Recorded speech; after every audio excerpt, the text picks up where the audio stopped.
Hey guys, welcome to an episode of Tony Talk. Today I'm going to share with you an article that I wrote called Eating Based on Your Activity Level. The reason I wrote this article is because I get a lot of questions of people asking me what to eat, how to eat, when to eat. And so I've given you a complete breakdown of when to eat and what to eat based on your activity level. So our first workout of the week is going to be a more basic cardio type workout to start out the day. And each day of the week, we're going to increase the intensity level of the cardio and of the workout overall for the week.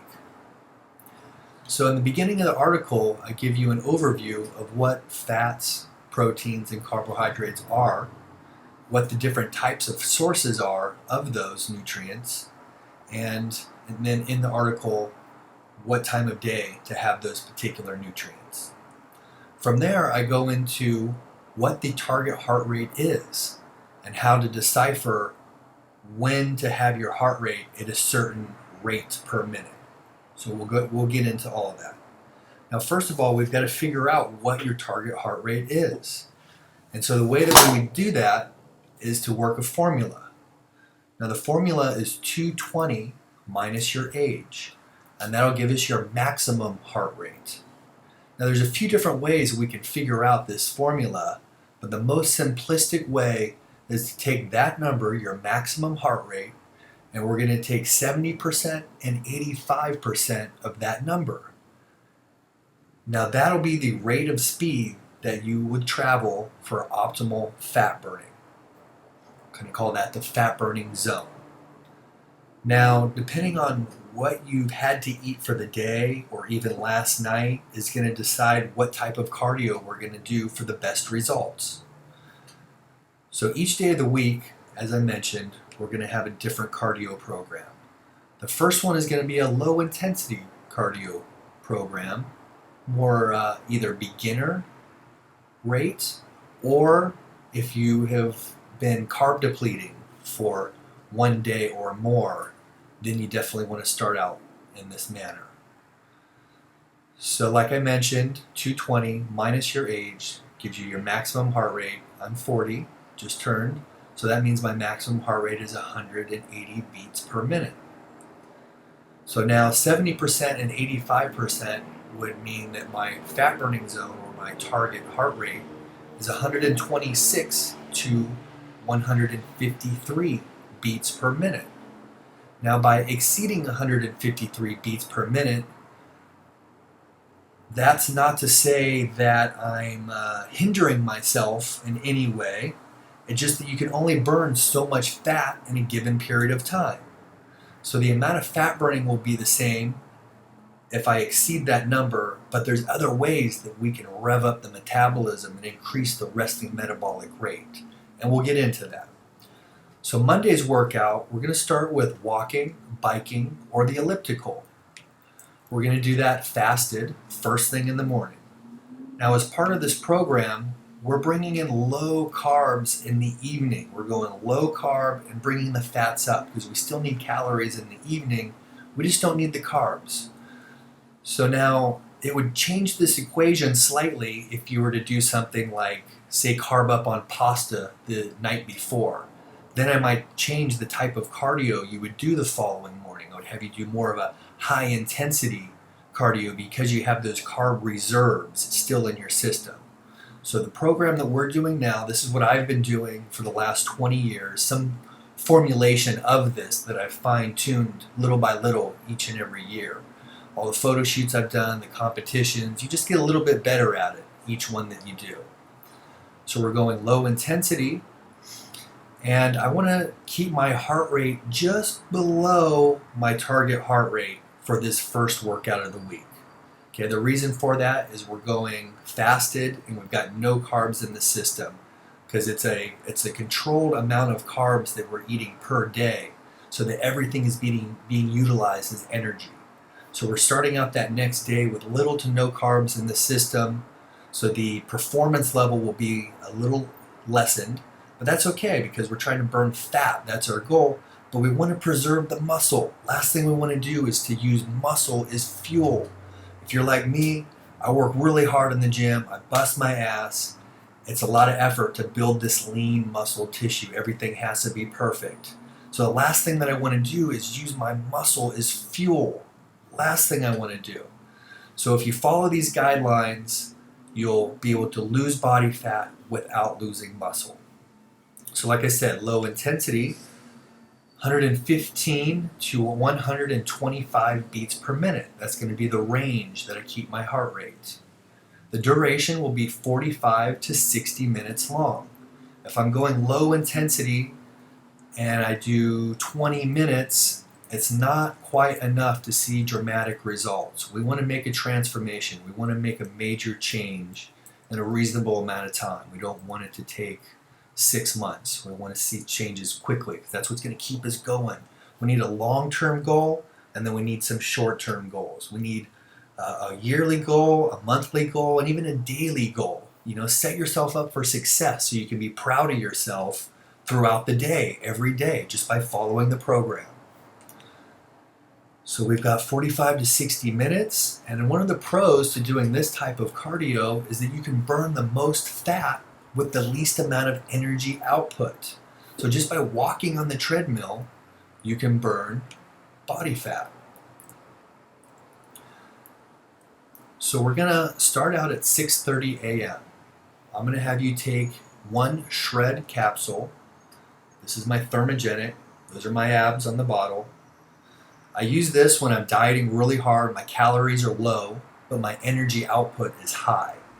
When the carbs are low, you get a little moody, you get a little ornery when you're still trying to train hard and perform. So this will help to suppress your appetite. It'll help you to make intelligent decisions. It'll help you to stick to the plan opposed to making emotional decisions. It's going to heighten your mood.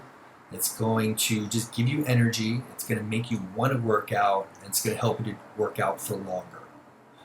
Then I'm going to have you rub in this aniline firming lotion. What this does is it shrinks the fat cells by dehydrating them, but at the same time it's moisturizing the surface and the skin while tightening it. What it also does is it goes right into the fat. For me, it's the sides and the lower back and the love handles. That's where the last place for it to go on me. So I rub it in there twice a day, first thing in the morning and right before I work out. So the ingredient goes right into the fat, and it breaks down the fat into the bloodstream so you utilize it as energy. It's pretty cool. It definitely works. So we're going to take those supplements. Say we did that at 6:30 a.m. We would be outside or down on the treadmill, going for a bike ride, the elliptical, a walk around the block, take the dog out, and keep that heart rate between 115 to 125 beats per minute. Now, if you don't have a heart rate monitor, that's okay. I recommend that you get one, but if you don't have one, it's all right. To start out, we're going to use something called the talk test.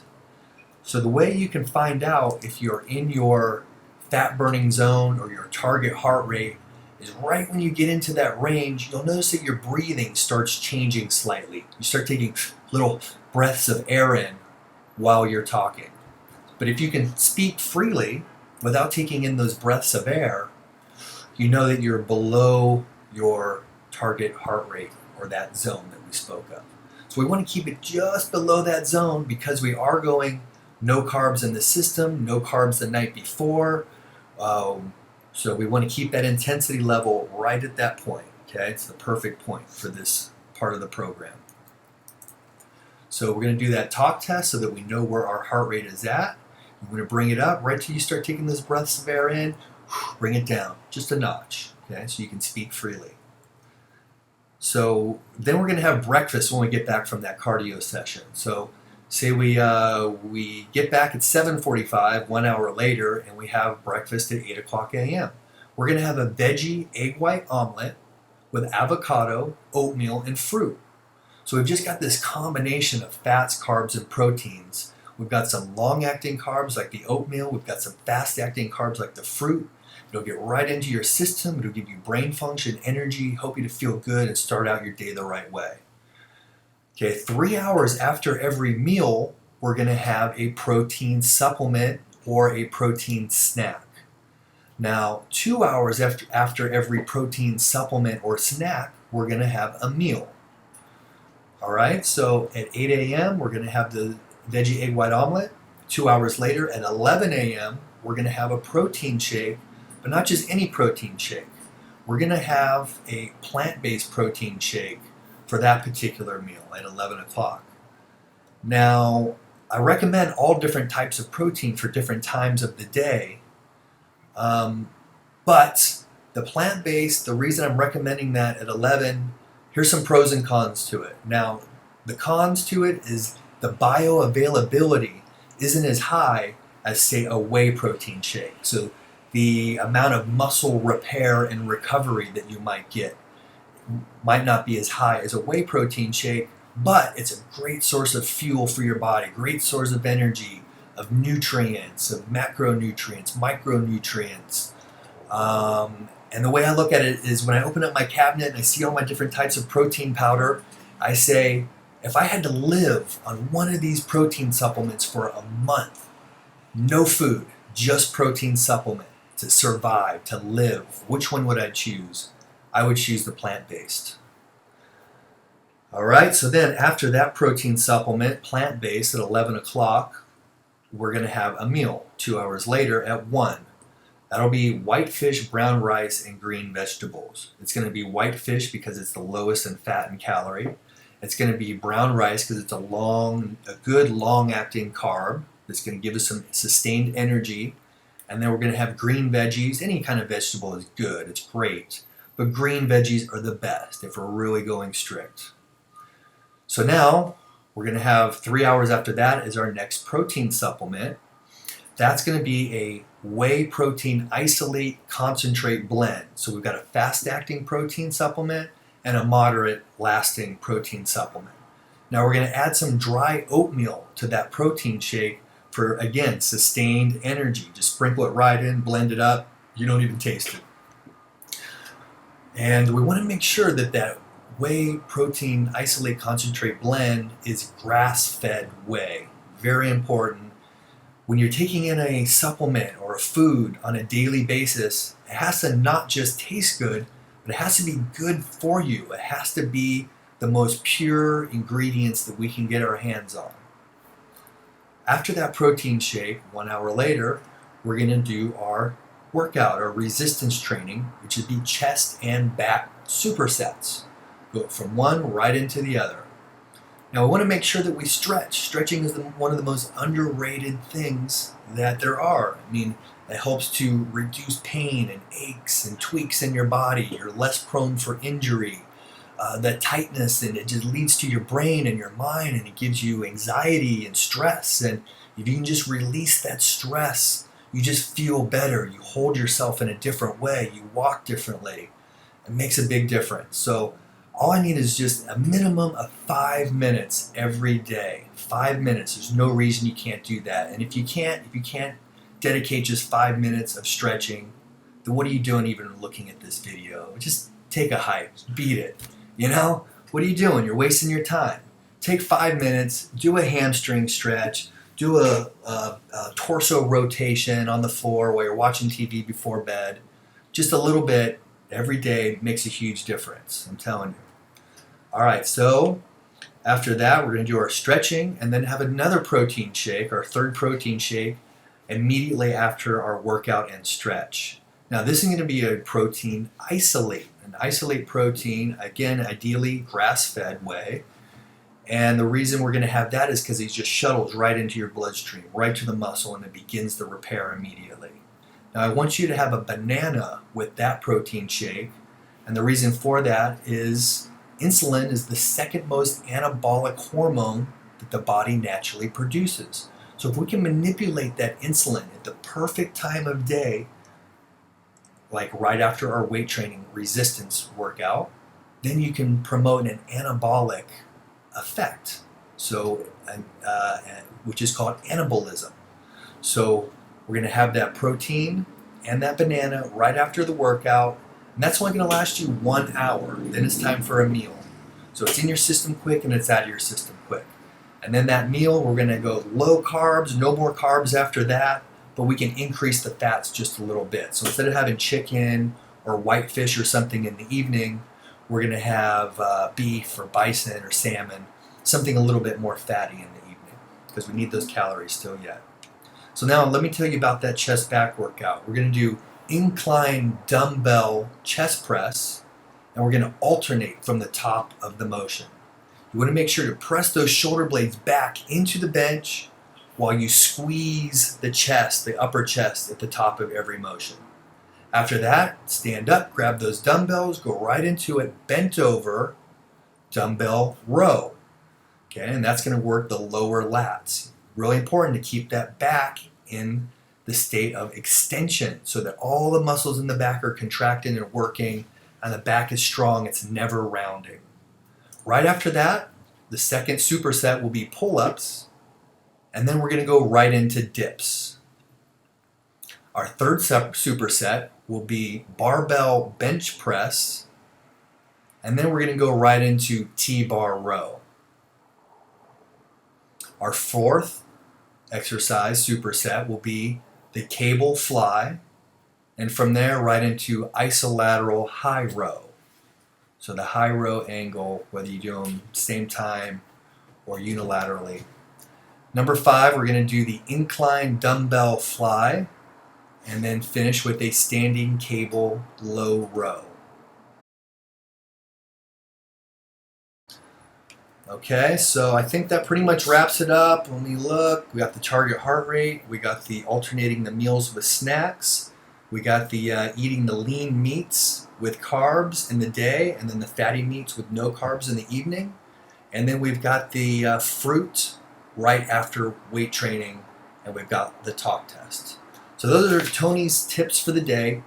I hope you enjoyed them. If you have any questions, comments, or concerns, please contact me directly. You can go to TonyMorrisFitness.com, check out my website. We just revamped it, and it's looking pretty slick. Or you can email me directly, TonyMorrisFitness@gmail.com. Give me your questions, comments, concerns. If there's anything I can help you with, please let me know. Thanks for tuning in. Stand by next week for Tony's Tips number 2. Love you guys. See you soon. Bye-bye.